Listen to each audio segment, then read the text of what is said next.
terjadi tahapan denial gitu ya, ada tahapan penolakan, terus kemudian ada tahapan proses ya menerima, ada proses memahami, terus nanti ada proses penerimaan. Itu tahapan-tahapan seseorang ketika menghadapi sesuatu yang bersifat traumatis begitu ya. Ada tahapan-tahapannya. Jadi kalau misalnya kita buat begini, bahwa proses untuk bisa menerima. Jadi ada proses. Jadi ada proses Bunda Dini untuk bisa menerima keadaan anak yang mengalami permasalahan seperti ini. Maka sebenarnya pada saat proses untuk bisa menerima inilah perlu ada komunikasi antara ayah dan bunda. Jika barangkali komunikasi ini tidak terjadi, dalam tanda petik mungkin tidak efektif, barangkali bisa dianjurkan untuk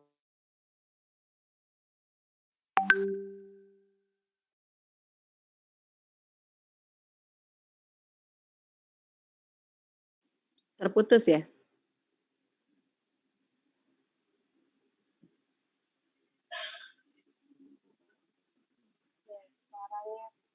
Baik, mungkin sambil menunggu Ustadz Imron untuk mengatasi kendala yang mungkin ini sudah muncul kembali. Baik, monggo Ustadz bisa dilanjutkan. Sudah bergabung lagi.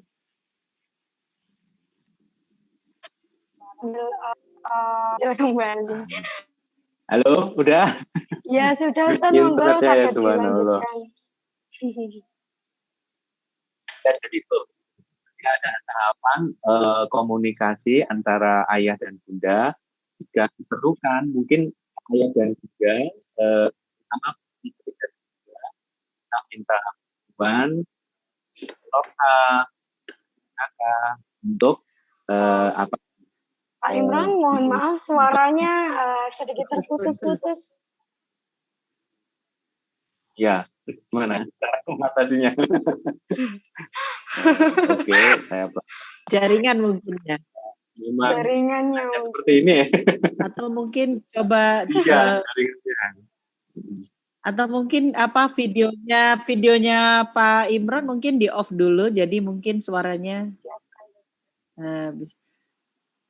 jadi mungkin 1, 2, 3, 1. Ya. Oh ya, tetap putus ya. Insya Allah sudah. Kita coba ya. Kita coba. Ya. Oke, baik, singkatnya seperti itu, Pak. Kita tambah oleh Bu Santi. Jadi kita Bunda Cinti ya, cobalah intensifkan komunikasi ya. Jika mungkin bukan, barangkali bisa minta konselor untuk mendampingi Anda berdua, ayah dan bunda, untuk memahami kondisi putra putrinya. Barangkali kemungkinan Pak Ayah, Bapak ini tidak bisa menerima mungkin informasi terkait dengan terus atau mungkin pengetahuan ayah terkait dengan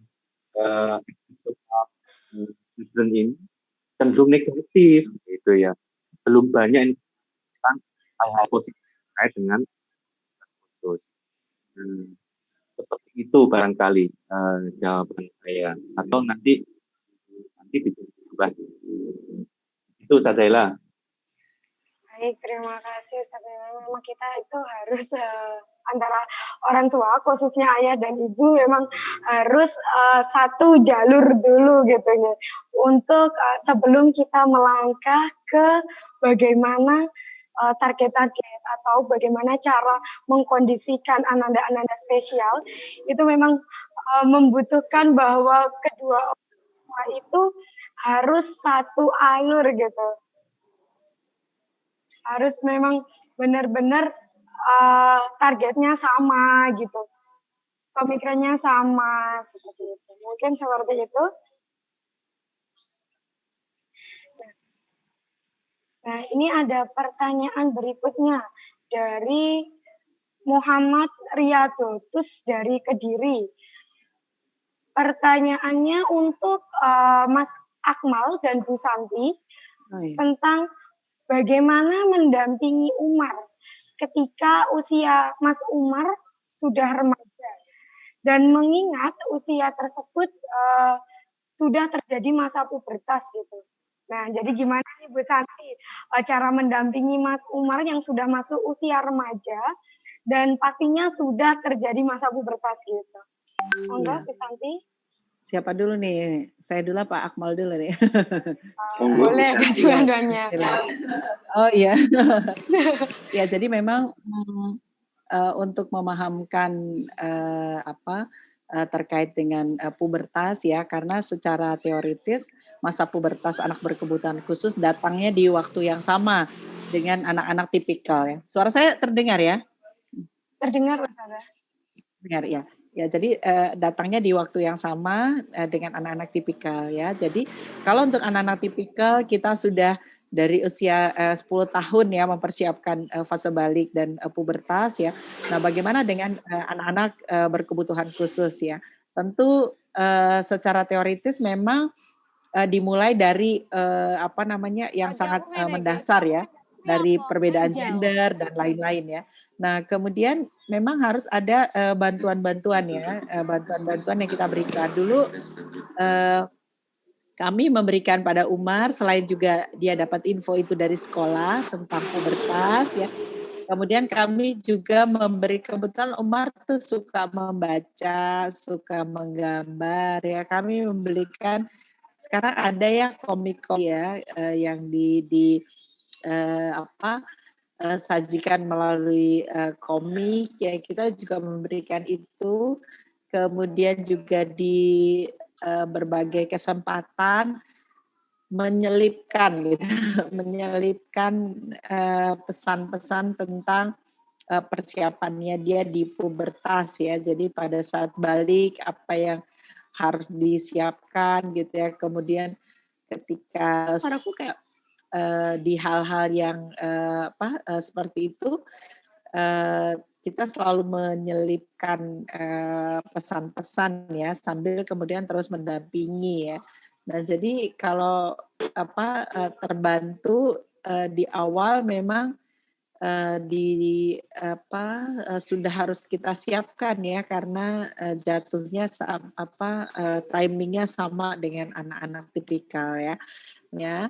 Kemudian juga selalu menyelipkan pesan ya, selalu menyelipkan pesan tentang apa pubertas, terus nanti Umar akan seperti apa, terus kewajibannya seperti apa. Jadi dia yang paling ditanya misalnya, jadi aku udah nggak boleh bolong lagi nih sholat subuhnya. Bolong tuh bukan berarti nggak sholat, tapi waktunya molor gitu. Udah nggak boleh gitu ya, misalnya harus sudah besar dan selipkan ya pesan-pesan tentang kewajiban juga ya, tentang kewajiban sebagai seorang anak yang sudah balik ya. Kemudian juga beberapa perubahan yang mungkin terjadi ya, dan sampai kemudian fase pada saat balik awal kita dengan sering bertanya, kemudian juga mengkonfirmasi nyaman atau tidak. Nah, juga memberi ruang yang banyak kepada siapapun. Umar boleh bertanya, misalnya biasanya dia kalau curhat-curhat sama kakaknya yang perempuan gitu ya. Kalau bagian receh-receh tuh sama Akmal deh ya biasanya ya. Dan Umar juga suka menulis ya. Jadi Umar walaupun kita nggak pernah dikasih boleh lihat ya tulisannya Umar, dia tuh punya seperti diary gitu ya. Dia selalu menulis di situ ya atau tidak dengan kondisinya, kemudian yang dirasakan apa ya, mungkin beda ya kalau perempuan mungkin lebih rigid lagi ya. Nah, tentu pendampingannya juga harus pengawalannya pun mungkin jauh lebih ini ya. Baik, Bu Santi mohon maaf suaranya mungkin banyak keras lagi ya yang harus dikawal ya, misalnya kalau suaranya ya. Iya, mungkin agak keras lagi. Oh ya. Oke, ya mohon maaf ya. Jadi itu tadi masih kurang keras ya. Tidak, Bu Santi sudah alhamdulillah sudah Halo? terdengar dengan jelas. Udah. Oh iya, mohon maaf ya.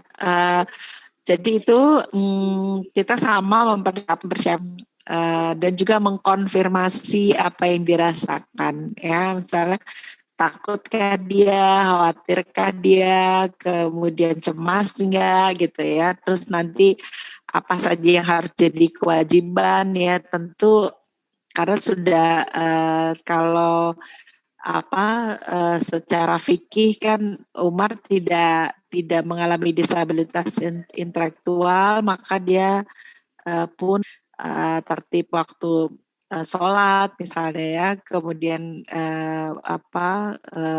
nggak bolong-bolong, nggak waktunya juga misalnya semaunya misalnya ya. Jadi memberikan selalu menyelipkan pesan-pesan itu ya.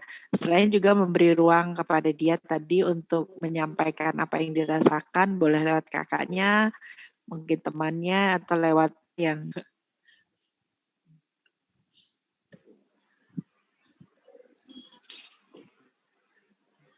Mungkin Mas Akmal ingin menambah? Nambahin dikit aja, Bang. Tadi udah dijelaskan. Kalau dari saya berusaha untuk tetap stay connect ke Umar ya, terus juga tetap stay relate juga. Jadi seperti yang tadi saya bilang, tetap connect mulai dari mungkin budaya-budayanya dia dari teman-teman sekolah, terus dari remaja sekarang, dan saya juga, saya teman mainnya di seperti itu. Dan saya berusaha untuk bilang langsung bahwa kalau kamu mau tanya-tanya seputar mungkin hal yang ada di sekolahmu atau kamu dapat dari teman kamu bisa ke aku kok gitu. Baik, wah saya mendengarkan Mas Akmal tiap berbicara gitu. Saya terbayang bahwa benar-benar gitu. Ini saudaranya memang mendampingi Mas Akmal, Mas Umar, memang dari awal mulai dari proses dia berteman, temannya apa, terus lingkungannya seperti apa. Memang harus sedetail itu ya Mas Akmal, mengingat di Umar sudah remaja gitu.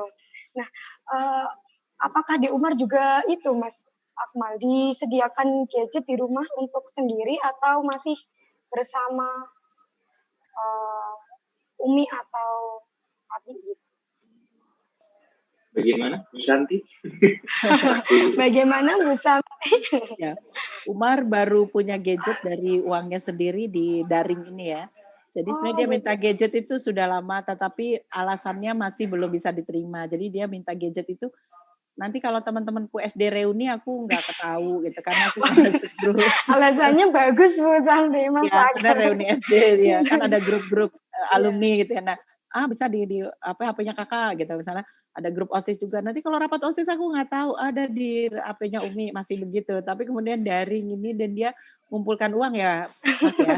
Dia ngumpulkan uangnya sendiri terus kemudian akhirnya dia beli HP itu yang kemudian banyak digunakan untuk belajar karena harus berjuang juga ya Umar di daring ini ya karena dia tidak bisa pakai headset seperti kita jadi dia full hanya mengandalkan device ya yang itu membutuhkan sendiri ya nggak bisa gabung dengan kakak-kakaknya karena kalau kita ada feedback begini mungkin kita masih tahu wah ini suaranya sesuatu kalau Umar kan agak sulit ya nah dia akhirnya membeli dengan uang tabungannya sendiri dan sudah tidak resah lagi ketika grup SMP SD mau reuni. Kalau dulu alasannya karena nanti kalau mau reuni gimana, nanti kalau mau rapat OSIS, kebetulan Umar juga pengurus OSIS, itu memang masih nebeng di HP saya, ada yang di HP kakaknya ketika itu ya. Dan sekarang sudah melakukan itu dan ada aktivitas memang belajar yang diikuti Umar juga, ada bimbel yang diikuti Umar juga secara daring ya. Jadi memang difungsikan itu. Baik, mungkin ada pembatasan waktu atau tidak bisa di dalam penggunaan gadget gitu. Nah, mengingat ini waktu daring ini kebetulan saya juga mendampingi gitu. Siswanya sudah kelas 4 gitu. Kan daring gitu bilangnya nanti masih kadang ke game, ke apa gitu. mungkin ada tips gitu Bu Santi ketika anak sudah usianya sudah remaja, sudah pegang HP sendiri gitu. Ya memang akan ada seperti itu ya, karena dia juga chat dengan temannya, bisa ngomongin game, bisa ini sejauh sekarang Umar sudah bisa dibuat komitmen, misalnya sampai jam berapa sudah bisa komitmen. Kalau dulu ya sulit ya, masih curi-curi dan lain-lain ya. Apalagi teman-temannya kan ngomongin itu gitu ya.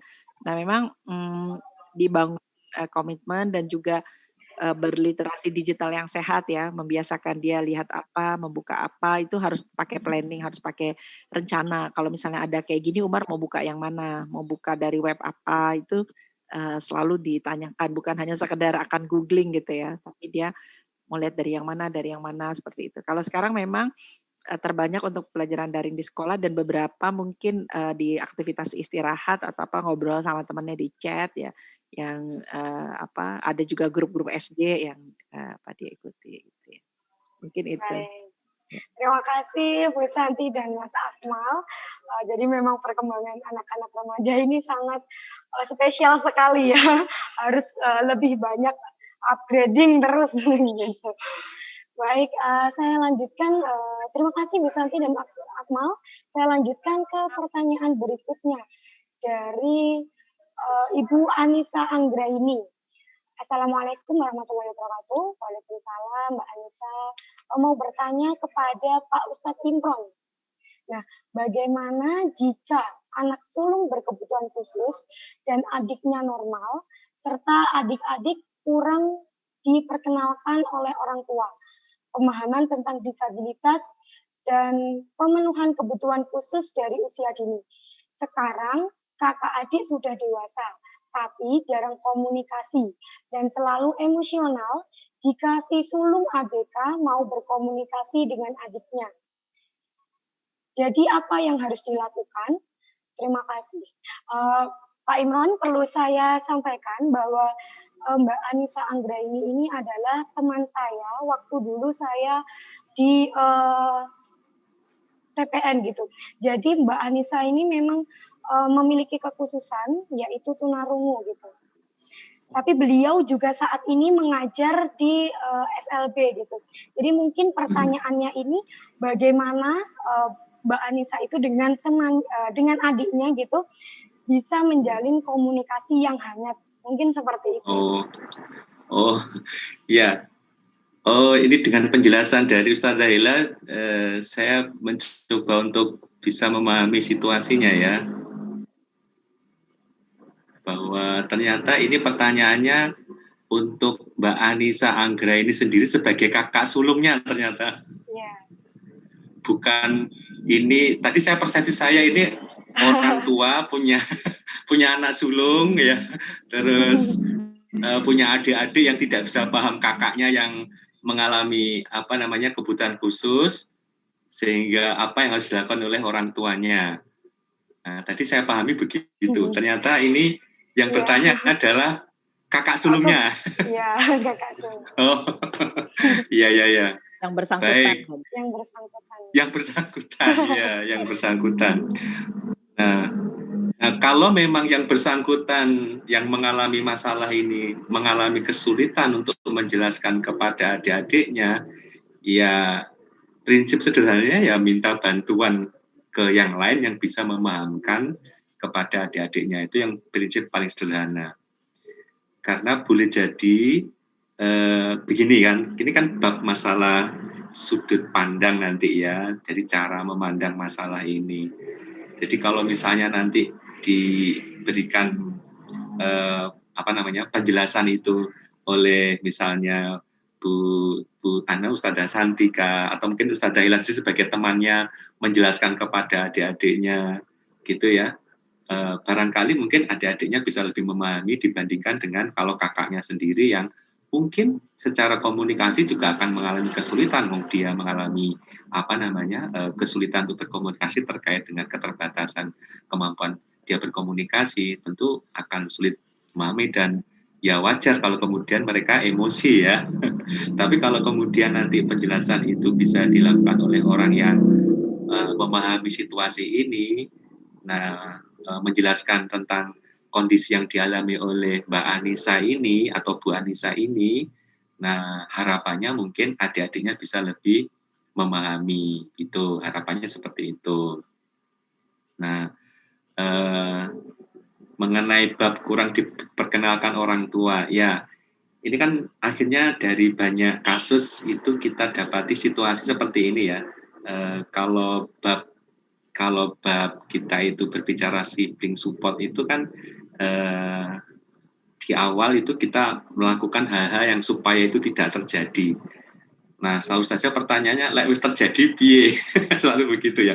Kalau sudah terjadi bagaimana? Ya, yang sudah barang tentu kalau memang sudah terjadi ya kita harus menghadapinya pelan-pelan. Kita harus selesaikan dengan komunikasi sebaik-baiknya.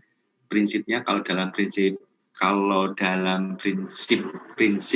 kita melakukan konseling, menyelesaikan masalah, jika memang kita tidak bisa melakukan sendiri, minta bantuan begitu kepada orang lain, seperti itu.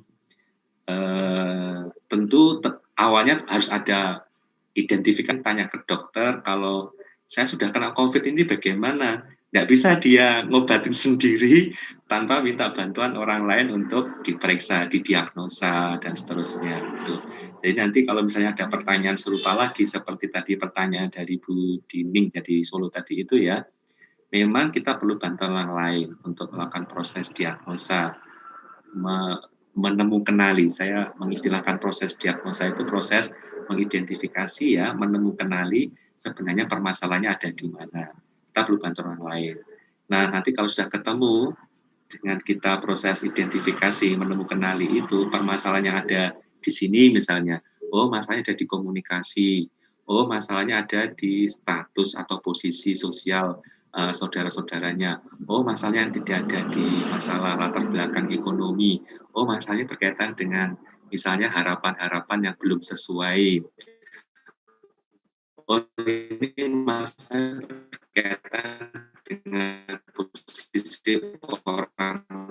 Mohon maaf Ustadz, suaranya terputus-putus. Terusnya nanti solusinya harus disesuaikan dengan terputus-putus lagi. Sudah ya, halo? Sudah ya, oke, baik. Jadi itu ya jawabannya kepada Mbak Anissa Anggra ini. Jadi bagaimana ini kan apa yang harus kami lakukan? Ya silakan berkonsultasi dengan yang menurut Mbak Anissa Anggra ini bisa diajak untuk berkonsultasi untuk nanti menyusun langkah-langkah, memberikan penjelasan kepada adik-adik terkait dengan situasi yang dialami oleh Mbak Anissa Anggra ini. Kalau memang perlu dilakukan proses diagnosa, proses asesmen kah, atau ya mendapatkan situasi sebenarnya masalahnya itu adik-adiknya itu nggak bisa menerima kakak-kakaknya itu nggak bisa menerima kakaknya sebagai yang mengalami kebutuhan khusus itu karena apa, kan perlu digali dulu penyebabnya apa kok nggak bisa memahami itu ya. Terus selalu emosional, ini sebabnya di mana emosionalnya, yang gitu kan perlu kita cari tahu. Nah kalau kita sudah ketemu penyebabnya, nah kita fokus kepada penyebabnya, terus kemudian disusun langkah-langkah untuk bisa menyelesaikan masalah itu. Gitu Bu Ella. Terima kasih Ustaz. Saya lanjutkan. Mohon maaf Bapak Ibu karena banyak pertanyaan yang masuk, maka saya memilih beberapa pertanyaan yang sesuai dengan topik kita di pagi hari ini. Nah, ini ada dari Bu Arya Budi Astuti. Sepertinya pertanyaannya sama ya dengan Bu Nurul Atria tentang bagaimana langkah-langkah yang bisa diambil ketika saudara seistimewa kandung merasa bahwa ia si istimewa terlanjur merasa bahwa ia tersisihkan gitu. Padahal sebagai orang tua sudah merasa memberikan pengertian dan proporsi perhatian yang adil sesuai kebutuhan gitu. Nah ini sama dengan pertanyaan Bu Nurul Atria bahwa bagaimana nih caranya kalau saudara itu sudah merasa cemburu gitu. sudah merasa tersisihkan, merasa bahwa adiknya itu lebih diutamakan, mungkin seperti itu. Nah, ini pertanyaannya diajukan kepada Mas Akmal, Mbak Rara, Pak Imron, dan Bu Santi. Monggo, boleh keempat-empatnya boleh diwakilkan. Monggo. Bu Santi dan Mas Akmal, monggo ya. Monggo. Langsung, monggo. Masya Allah. Ya betul ya. Jadi memang sibling relation itu bisa berupa sibling. Suara saya terdengar ya? Nah, kalau seperti itu sangat terdengar, Ustaz. Oh iya, ya mudah-mudahan terdengar terus. Iya. Bisa juga bisa berupa negative sibling relation ya. Itu isinya adalah konflik dan rivalry atau persaingan gitu ya, menganggap permasalahan atau harus merasa tidak adil dan lain-lain itu ada di negatif sibling ya. Nah, kemudian juga biasanya ini faktor-faktor ini sih kalau secara teori ya bisa dari perbedaan usia ya. Jadi kan kalau perbedaan usia entah dia kakak atau adik atau kakak misalnya yang paling terlihat ya, dia kan lebih besar kok dia banyak dibantu sedangkan aku adiknya gitu ya, atau malah kebalikannya ya, misalnya dia jadi adik terus kakak dia kan sudah besar, dulu aku segitu usia segitu sudah bisa dibantu, sudah nggak boleh dibantu dan lain-lain. Nah ya, nah memang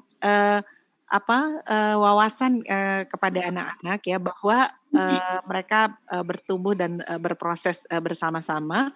Seperti yang tadi disampaikan oleh Pak Imron, kita selalu melupakan apa yang disebut dengan konfirmasi ya. Jadi kita merasa bahwa semua ya udah akan berjalan sebagaimana mestinya ya. Nah, tetapi kita lupa menanyakan konfirmasi ya. Ketika ada merasa tidak adil atau merasa disisihkan, ayo kita konfirmasi di bagian apanya. Ya, sehingga setelah itu kita bisa buat analoginya ya. Misalnya itu adik udah besar makannya masih disuapin aja gitu misalnya ya.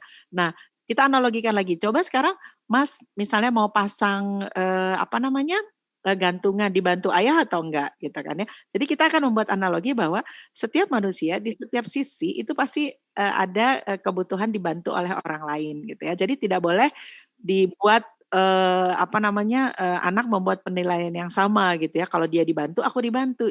Ya, Mas juga akan dibantu. Tapi kan bukan pada saat makan. Mas mungkin dibantu pada saat apa misalnya ya. Oh, Mas harus beli ini jauh maka diantar oleh ayah, itu kan juga dibantu ya. Jadi kita memahamkan bahwa semua orang itu butuhkan bantuan, sama ibu juga kalau mau apa mesti dibantu. Ayah juga kalau mau apa dibantu. Itu analogi seperti itu. Jadi bukan analogi kalau dia dibantu di sisi itu, maka aku harus dibantu juga di sisi itu ya, bukan itu ya. Tapi setiap manusia pasti butuh bantuan orang lain. Nah, jadi kita bisa membuat analogi, itulah kenapa pentingnya konfirmasi ya, bukan hanya pakai kebatinan, pakai perasaan gitu, atau bahkan mengabaikan. Ini juga nggak boleh ya, karena kan emosi harus diberi ruang ya. Jadi nggak boleh abai juga ya kalau ada mungkin saudaranya yang terlihat kok dia beda gitu ya, atau kok sama adiknya begini atau sama kakaknya begini, itu juga harus kita beri ruang juga ya untuk konfirmasi ya. Termasuk tadi yang Mbak Anissa ya, misalnya saudara-saudara merasa kesulitan berkomunikasi dengan Mbak Anissa, oh nggak ini melulu nih ya gitu. Itu kita juga pernah ya Umar ya, misalnya kita bicara terus misalnya dipanggil, "Umar, Umar," dia nggak dengar, dia pasti akan marah juga. Kan semua tahu aku tuh nggak dengar kalau ngomong satu-satu. Nah, dia masih kayak gitu dia sekarang ya. Jadi, oh ya kan ada faktor dari kita juga yang membuat dia tidak bisa mendengar dengan jelas. Misalnya ngomongnya rebutan atau semuanya ngomong, jadi ada orang yang manggil Umar jadi nggak begitu terdengar, misalnya seperti itu ya. Nah, kita juga berkontribusi ternyata. Nah, jadi kalau misalnya tadi saudara-saudara atau adik-adik Mbak Anissa merasa kesulitan, boleh pakai texting ya, ditulis aja atau di WA aja, atau kemudian kan sekarang juga ada ini ya, ada aplikasi yang merubah voice menjadi teks ya, itu juga bisa didapat dengan mudah. Jadi ngomong aja di sini, nanti Mbak Anissa bacanya lewat teksnya gitu, itu ada juga ya. Jadi kita lihat seperti yang disampaikan Ustadz Imron tadi, ayo dikonfirmasi. Nah, termasuk ini juga ya, merasa tersisihkannya itu di sisi apa. Kalau di sisi bantuan, maka yang kita ajarkan bukan analogi kalau dia dibantu maka aku dibantu, tapi wawasan bahwa semua orang butuh bantuan. Tapi di sisi yang dibutuhkan ya. Kalau nggak dibutuhkan ya kita bisa buat contoh lagi. Adik bisa mandi sendiri, ibu juga nggak bantu, bisa kok gitu ya. Jadi di sisi yang dibutuhkan, itulah kemudian bantuan akan datang. Insya Allah itu mungkin dari saya nih. Baik, terima kasih Bu Santi. Mungkin Ustadz Imran ingin menambahkan? Sudah cukup. Oh, sudah. Ini soalnya saya khawatir nanti kalau nambah lagi suaranya semakin gak jelas. Baik. Putus-putus terus ya. Baik, mungkin saya ingin bertanya langsung nih kepada Mbak Rara dan Mas Akmal gitu, yang bersangkutan langsung nih. Bagaimana caranya biar nggak timbul perasaan cemburu gitu? Biar nggak timbul perasaan cemburu dan merasa bahwa adikku lebih diperhatikan daripada aku. Nah, mungkin dari Mas Akmal terlebih dahulu. Oke. Gimana caranya agar tidak muncul rasa cemburu? Kami berkat kakak-kakaknya Umar, itu kami sudah paham gitu ya. Dari awal sejak Umar terdiagnosa tunarungu, kami sudah paham dan kami dengan baik menjelaskan kondisinya bagaimana gitu. Dan pun kami bertiga pun sadar bahwa emang Umar membutuhkan istilahnya perhatian yang lebih, perhatian yang khusus, dan bukan dari Umi doang, tapi dari kita bertiga juga. Jadi kalau misalnya Umar lebih diperhatikan atau apa, ya udah memang begitulah kondisinya gitu, begitulah yang ia bukan. Gitu. Amin. Jadi memahami ya, kuncinya memahami kondisi adik gitu. Nah mungkin dari Mbak Rara sendiri bagaimana nih Mbak Rara, biar Mbak Rara itu nggak merasa cemburu gitu, nggak merasa bahwa adik itu lebih diperhatikan daripada aku gitu. Gimana caranya Mbak Rara? Ya itu tadi sama memahami adik. Kalau adik itu memang istimewa.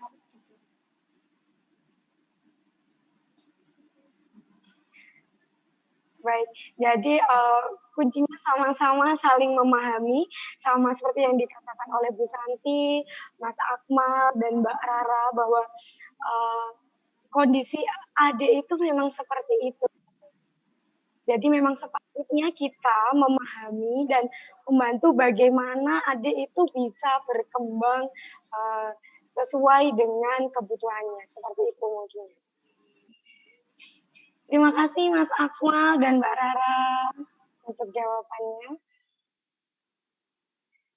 Nah, ini ada pertanyaan. Oh, ada feedback nih dari Bu Dining Solo. Nah, feedbacknya untuk Ustadz Imran, secara garis besar saya bisa memahami jawaban Ustadz. Sayang terkendala suara yang tidak jelas. Jazakallah Ustadz, kebetulan saya ibu dari 2 anak berkebutuhan khusus. Saat ini kami mempunyai komunitas orang tua anak berkebutuhan khusus yang anggotanya kurang lebih dari 100 orang. Dan pertanyaan saya itu sering terjadi di komunitas gitu. Masya Allah, semoga Bu Dining beserta komunitas orang tua ABK yang terkumpul kurang lebih dari 100 orang, semoga sama-sama diberikan kesehatan, diberikan kesabaran, diberikan umur yang lebih panjang lagi agar bisa terus membersamai ananda-ananda spesial. Nah, ini ada sepertinya waktunya sudah cukup. Nah, tidak terasa sekali ya Bapak Ibu bahwa kita sudah di penghujung acara. Dan alhamdulillah acara sudah terlaksana dengan baik. Sekali lagi saya ucapkan terima kasih kepada narasumber kita, Mas Akmal dan Mbak Rara, keynote speaker kita, Bu Santi, serta pemateri Pak Imron, telah berbagi pengalaman dan sharing ilmu untuk kita semua.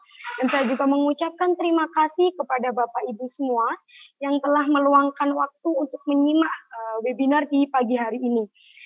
Nah, saya juga mengucapkan mohon maaf apabila ada beberapa pertanyaan yang tidak sempat saya bacakan untuk narasumber.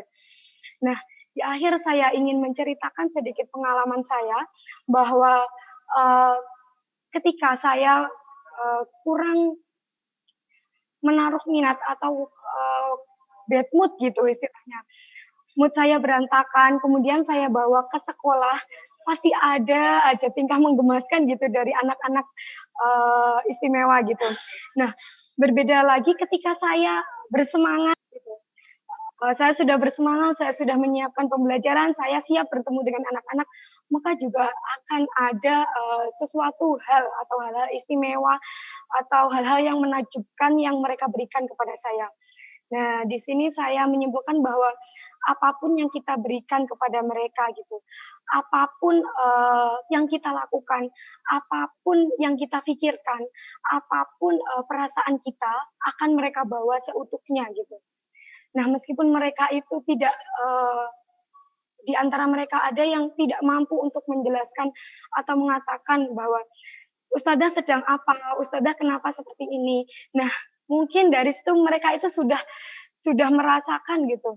Jadi saya berpesan kepada Bapak Ibu, mari kita saling menggandeng tangan, saling menguatkan gitu, saling berbagi rasa, saling mendengar bahwa benar sekali apapun yang kita berikan, apapun perasaan kita kepada mereka akan mereka bawa selamanya. Mungkin seperti itu yang dapat saya sampaikan.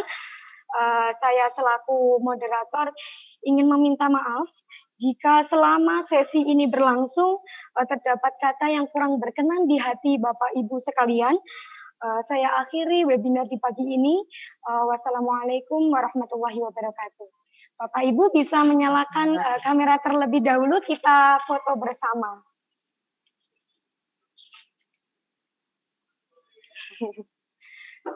Nah, mungkin Mas Umar, maaf Mas Akmal bisa satu frame lagi sama De Umar jika De Umar masih di situ.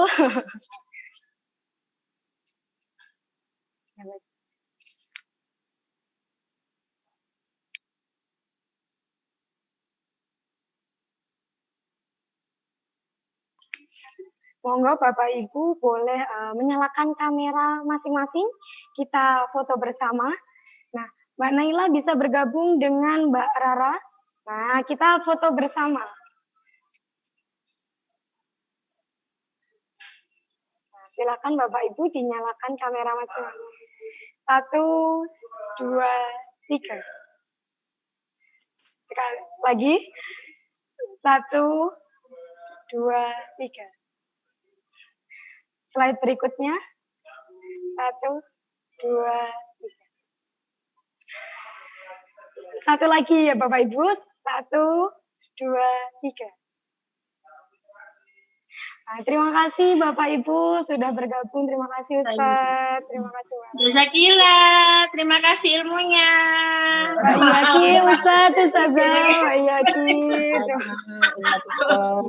Lagi nobar ya ini. Oh, lagi nobar. Ya, di TK nobar. Oh,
Wassalamualaikum, Ayah Bunda.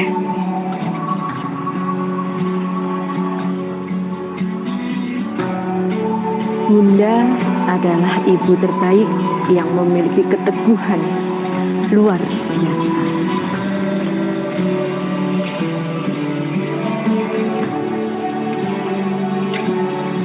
Dari putra-putri yang juga kupanggil, Nak,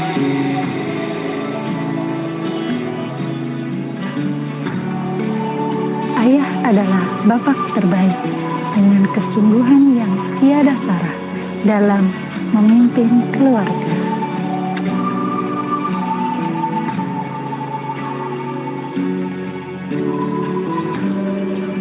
Mestinya Allah sengaja mempertemukan kita. kami, anak-anak, serta ayah dan bunda.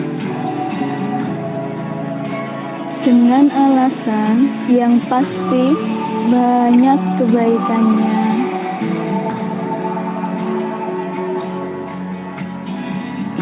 Sebab untuk tidak pernah berhenti belajar dan terus bekerja. Terus belajar dan bekerja agar semakin memahami dan mencintai.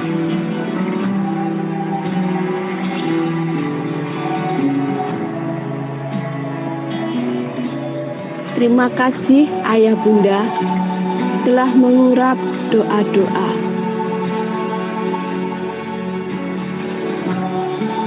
Serta yang paling membahagiakan engkau dengan begitu tegak mencari tahara yang sangat syahdu, yang sangat merdu, yang sangat tulus.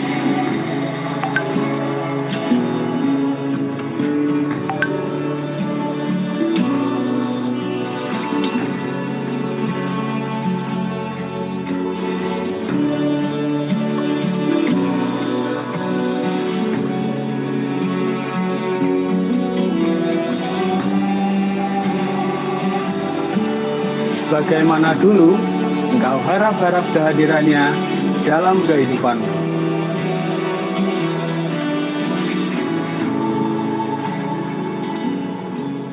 Terima kasih sudah mengizinkan kami untuk menyelami kehidupan anak-anak.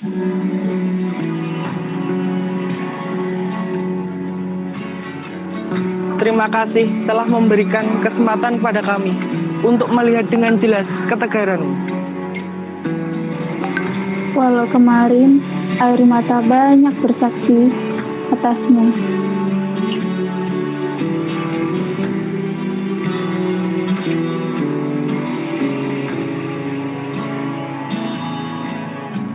Terima kasih telah menguatkan dengan cara paling lembut.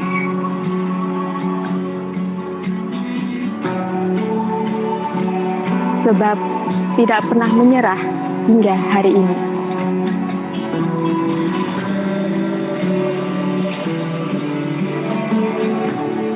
Meski penuh perjuangan, mari kita ukir cerita bahagia bersama-sama.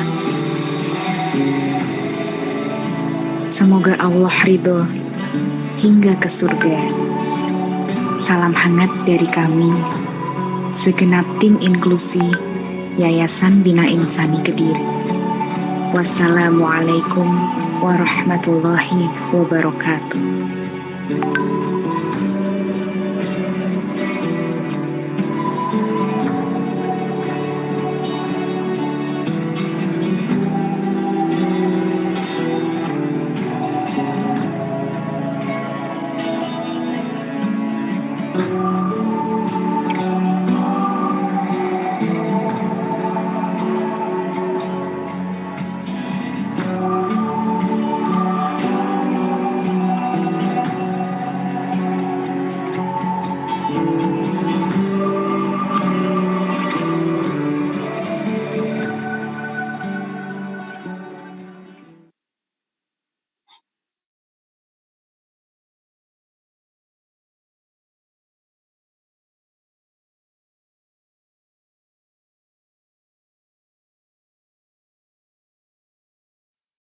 kasih.